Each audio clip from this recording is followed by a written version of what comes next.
40 times it was conquered. 40 times it was reclaimed. Yet somehow this city never disappeared. Imagine standing in a place where prophets walked, kings ruled, and empires clashed. A place where every stone has seen blood and prayer. This is not just a city. This is the battlefield of faith, the heart of history. This is Jerusalem. Jerusalem. Few places on earth carry so much weight, so much history, and so much meaning. For nearly 5,000 years, this city has stood at the crossroads of civilization. For Jews, Christians, and Muslims alike, it is a sacred center, a holy ground that has inspired devotion and fueled conflict. Around 3000 BC, people settled near the Gihon Spring, a rare lifeline in a dry and unforgiving land. From this small beginning, a destiny was set into motion. By 2000 BC, ancient Egyptian records mention the city as Rusalamum. At that time, it was home to the Canaanites, who built strong stone walls to guard their precious spring. A few centuries later, Jerusalem fell under the shadow of Egypt's mighty new kingdom. Yet no empire lasts forever. Around 1200 BC, the Bronze Age collapsed.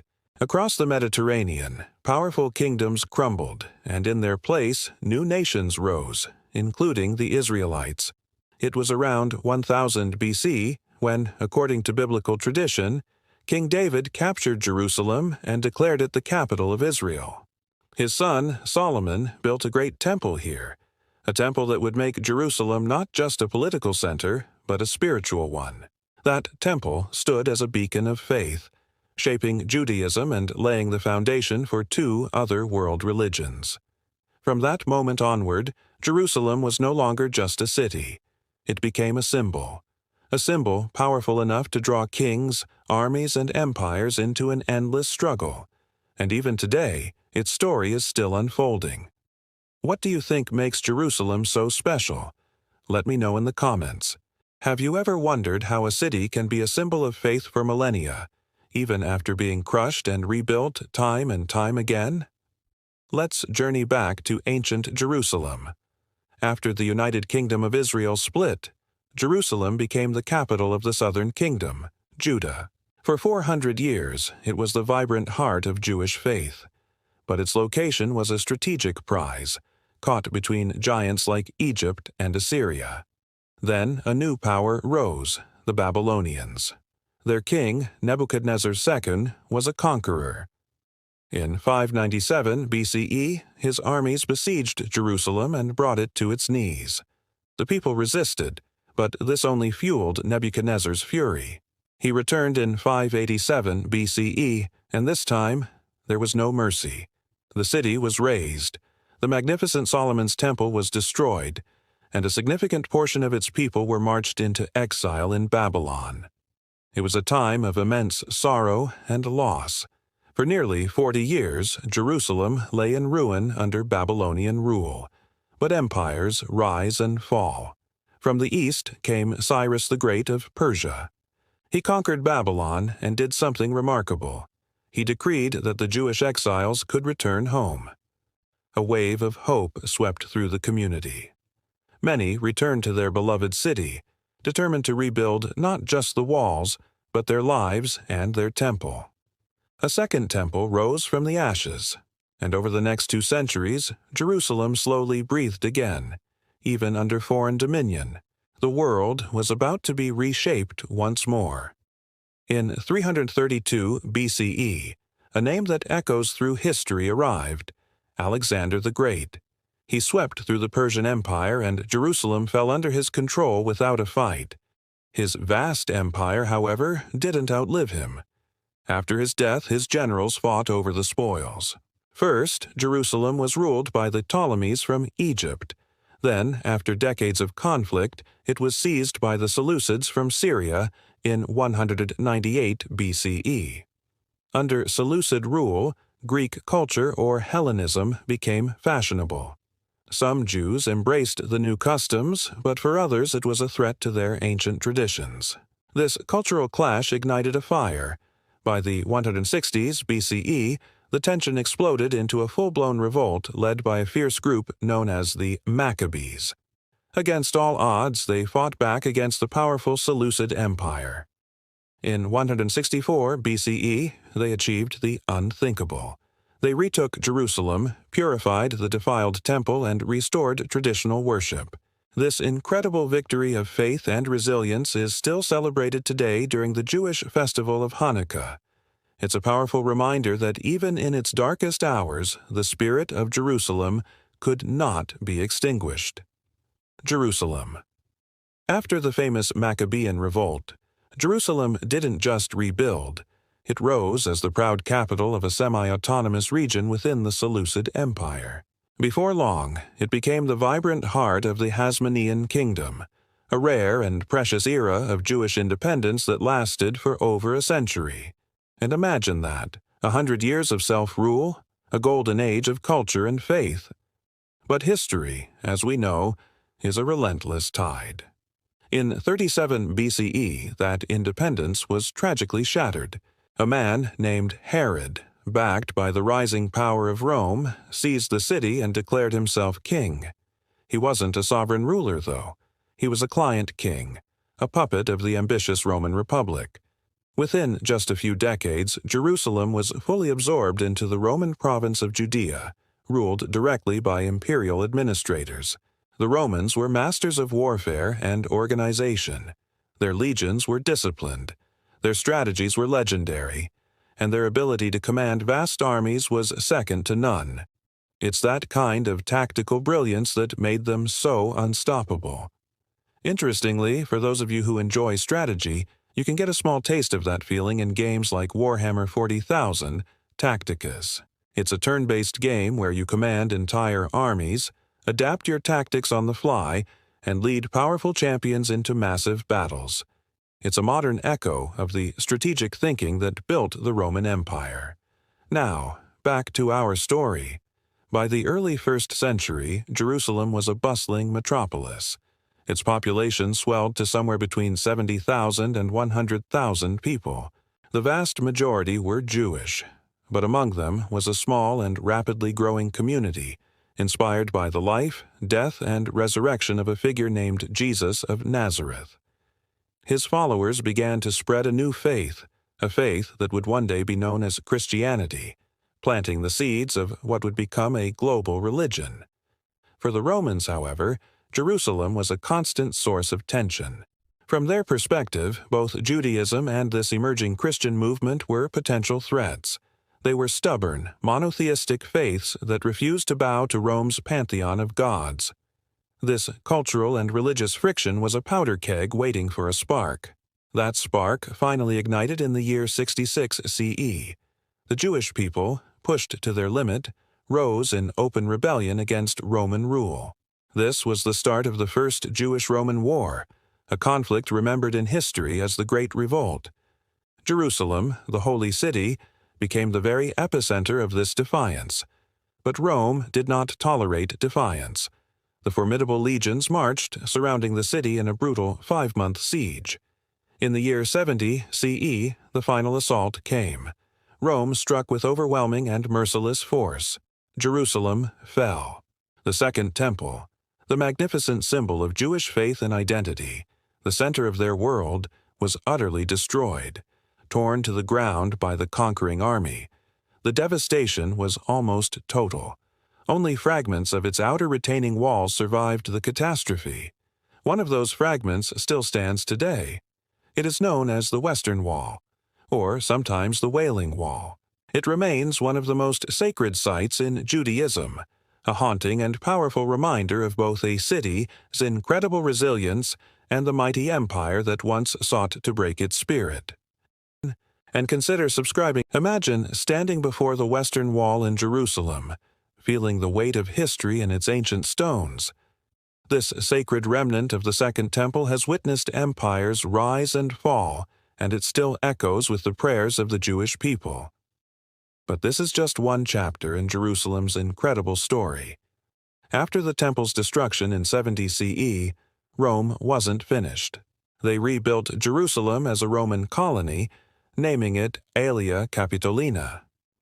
Jews were forbidden from entering their own holy city, only allowed back on rare, somber occasions. This constant pressure finally erupted in 132 CE. sparking the Bar Kokhba revolt. It was a fierce but ultimately doomed struggle. Emperor Hadrian crushed the rebellion and, to assert Rome's dominance once and for all, he built a grand temple to Jupiter right on the Temple Mount, the very heart of Judaism. It seemed like the city's Jewish identity had been erased, but history is full of surprises. By the 4th century, the Roman Empire itself was transforming. Emperor Constantine embraced a new faith, Christianity. His mother, Helena, made a historic pilgrimage to Jerusalem.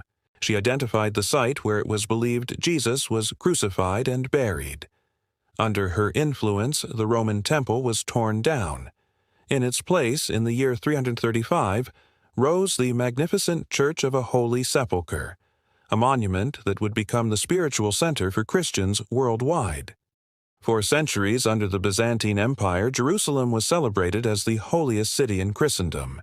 Then, in the 7th century, a new force swept out of the Arabian desert. Islam arrived, bringing with it a profound connection to Jerusalem. Muslims believed the Prophet Muhammad was miraculously transported here on his night journey. Just 6 years after his death in 638 CE, Caliph Umar peacefully took the city from the Byzantines. Under the Umayyad Caliphate that followed, Jerusalem's skyline was forever changed. The stunning Dome of the Rock and the noble Al-Aqsa Mosque were built on the Temple Mount, turning the city into the third holiest site in Islam. For a time, this city of three faiths found a delicate balance. But as the first millennium drew to a close, that coexistence began to splinter. A new era of conflict and devotion was dawning, setting the stage for centuries of struggle over the most contested, holy city on earth. Imagine it's the year 969. The mighty Fatimid Caliphate marches into Jerusalem. For a time, life carries on. Christian and Jewish pilgrims still walk the holy streets, kneeling at their sacred sites. But the peace is fragile. Slowly, restrictions tighten, and whispers of persecution fill the air. Then comes the year 1009. A shockwave hits the Christian world. The Caliph, Al-Hakim bi-Amr Allah, gives a chilling order: destroy the Church of the Holy Sepulchre. The holiest site in Christendom is reduced to rubble, stone by stone. For Christians in the West, it feels like an attack on faith itself. And though the church would eventually be rebuilt, the memory of its destruction leaves a deep and lasting wound. Just a few decades later, in 1054, another fracture splits the Christian world. The Great Schism: Rome versus Constantinople, the Catholic West versus the Orthodox East. A bitter rivalry begins, and control of Jerusalem's holy sites falls to the Greek Orthodox Church, fueling Rome's resentment. Meanwhile, a new power is rising in the east, the Seljuk Turks. They sweep across the region, and by 1073, Jerusalem is theirs. The city descends into chaos. Pilgrims who make the long journey face harassment and danger. Terrifying stories trickle back to Europe, painting a grim picture of a holy land lost and defiled. The Byzantine emperor, Alexios I Komnenos, sees the Seljuk storm gathering on his own borders. Desperate, he sends a plea for help to the west in 1095. He asks for mercenaries, for soldiers to help push back the invaders. But what he gets is something far beyond his imagination. At the Council of Clermont, Pope Urban II takes the emperor's plea and transforms it. This will not be a simple military aid mission. He declares it a holy war, a crusade. His powerful call echoes across Europe, igniting a fire of religious fervor. He promises salvation to all who take up the cross. Knights, nobles, and even peasants answer the call, driven by faith and the hope of reclaiming the Holy Land. They begin a treacherous 2,000-mile journey toward destiny. But just before they arrive, fate twists again. In 1098, the weakening Fatimids briefly recapture Jerusalem from the Seljuks. Their victory is short-lived. In the summer of 1099, the Crusader army appears before the city's towering walls. They lay siege for over a month. The city's defenders fight bravely, but on July 15th, the Crusaders breach the walls. What follows is a scene of unspeakable horror. The victorious soldiers unleash a brutal massacre, slaughtering nearly everyone inside, Muslims and Jews alike. Entire communities are wiped out in a tide of blood. The holy city is now in Christian hands, but the victory comes at a terrible cost. This conquest isn't just an end to a war. It's the beginning of centuries of conflict, a deep scar carved into the shared history of Islam, Judaism, and Christianity that continues to shape our world today. So, the First Crusade was a success. The Crusaders stormed Jerusalem. But what happens after the victory? While most knights packed up and went home, a dedicated few stayed. They weren't just occupying a city, they were building a new nation, the Kingdom of Jerusalem. Their first major project? Rebuilding the Church of the Holy Sepulchre, the heart of Christendom, in a grand Western Romanesque style. But they didn't stop there. On the sacred Temple Mount, the iconic Dome of the Rock became a church, and the Al-Aqsa Mosque was transformed into a royal palace. Word spread like wildfire across Europe. Jerusalem was Christian again. Pilgrims began flooding in, thousands upon thousands. But the journey was dangerous. These travelers needed food, a place to sleep, and most importantly, protection. This need gave rise to something new: military orders. The Knights Hospitaller set up near the Holy Sepulchre to care for the sick and poor, while the Knights Templar established their headquarters right in the Al-Aqsa Mosque, dedicating themselves to defending pilgrims and the kingdom. They were warrior monks, a new breed of soldier for a new kind of war, but this Crusader kingdom was built on shaky ground. Their control was mostly limited to the cities and castles. The countryside remained hostile territory, and a storm was gathering on the horizon. His name was Saladin, the brilliant founder of the Ayyubid dynasty. His life's mission was clear: to unite the Muslim world and reclaim Jerusalem. In 1187, at the Battle of Hattin, Saladin's forces didn't just defeat the Crusader army, they annihilated it. Jerusalem was left virtually defenseless. After a short siege, the city surrendered. Saladin reversed many of the Christian changes, but he made a crucial decision. He spared the Church of the Holy Sepulchre, entrusting its care to the Greek Orthodox Church. The news of Jerusalem's fall sent shockwaves through Europe, sparking the Third Crusade. It was an all-star cast. Richard the Lionheart of England and Philip II of France led massive armies to the Holy Land. They fought fiercely, reclaiming coastal cities like Acre, but the ultimate prize, Jerusalem itself, remained just out of their grasp. The following century was a chaotic back and forth. Jerusalem changed hands multiple times. At one point, its own defenders tore down its walls, hoping to make it a less appealing target. More crusades were launched, some achieving brief, fleeting success. Between 1229 and 1244, the city was once again under Crusader control through diplomacy, but it was a fragile peace that didn't last. The final curtain fell in 1291. With the fall of the last Crusader stronghold on the coast, the era of Crusader Jerusalem was officially over. The Mamluks, a new power from Egypt, took control. Under their rule, the city became quieter, smaller. It remained a vital center of pilgrimage for Jews, Christians, and Muslims, but its grand Crusader ambitions were a thing of the past. The Mamluks would rule for nearly 3 centuries, until another empire, the Ottomans, arrived to write the next chapter in Jerusalem's incredible story. The year is 1516. Suleiman the Magnificent ascends to the Ottoman throne, and under his rule, the magnificent walls of Jerusalem rise once more. For the first time in centuries, a fragile peace settles over the city. Synagogues, churches, and mosques stand side by side, a testament to different faiths coexisting, however delicately. But this peace came at a cost. With stability came a slow decline.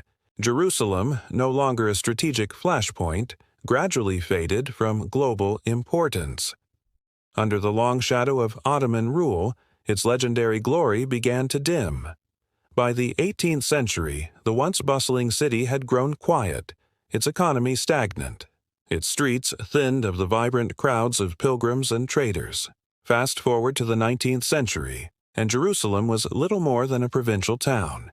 Its population had dwindled to barely 8,000 souls. Jews, Christians, Muslims, and Armenians lived together, yet apart, each community clustered within its own quarter. Muslims resided near the Temple Mount, Christians gathered around the Church of the Holy Sepulchre, Jews lived by the Western Wall, and Armenians settled near the Zion Gate. Life was simple, almost forgotten by the outside world. But the world hadn't forgotten. As the Ottoman Empire, the sick man of Europe, began to weaken, the great powers of Europe turned their gaze eastward. They saw an opportunity. Consulates, churches, and schools sprang up, each nation trying to plant its flag and stake a claim in the Holy City. At the same time, a different kind of movement was taking root. Jewish people, many fleeing persecution in Eastern Europe, began to return. They carried with them a dream, not just of worship, but of home.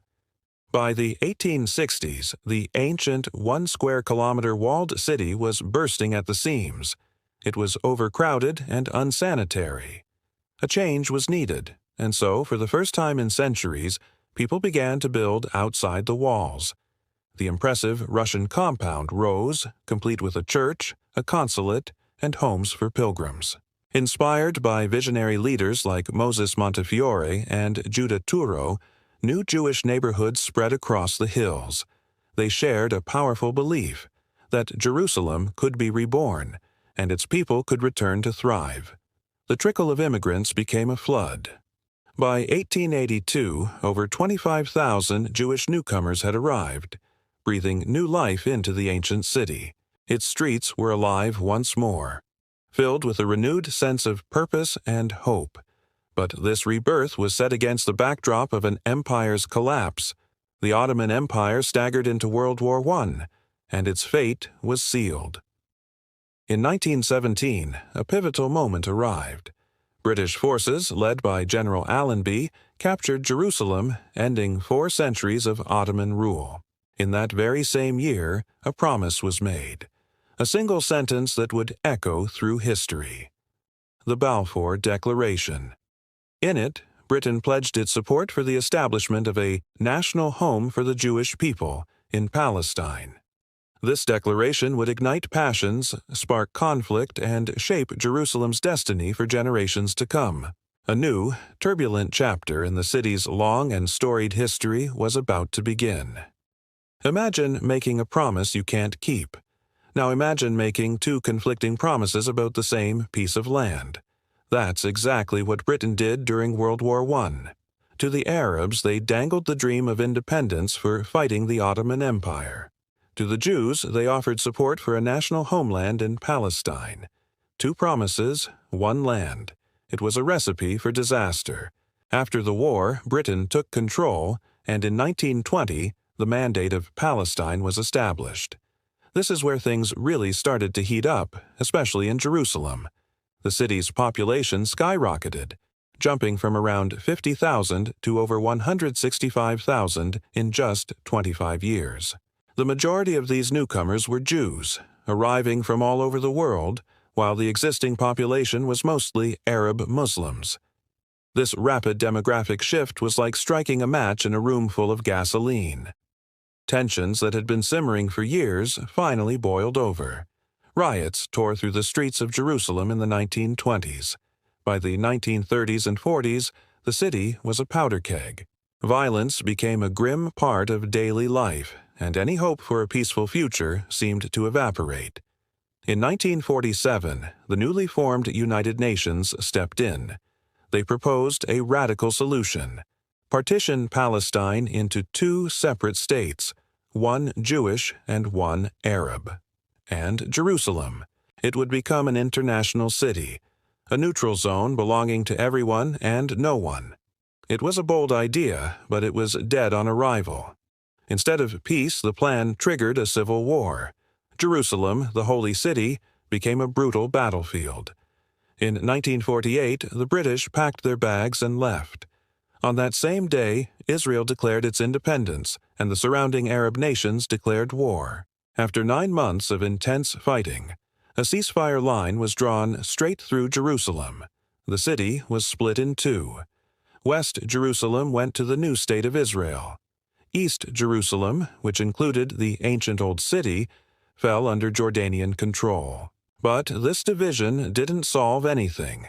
It just carved the conflict into the very landscape of the city, deepening the wounds and setting the stage for decades of struggle.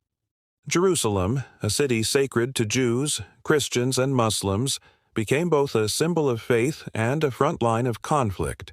Every stone and every ancient alleyway seemed to carry the immense weight of this history. And today, that story is far from over. Jerusalem remains at the heart of one of the world's most enduring and complex disputes. A city of profound devotion, immense pride, and tragically ongoing conflict.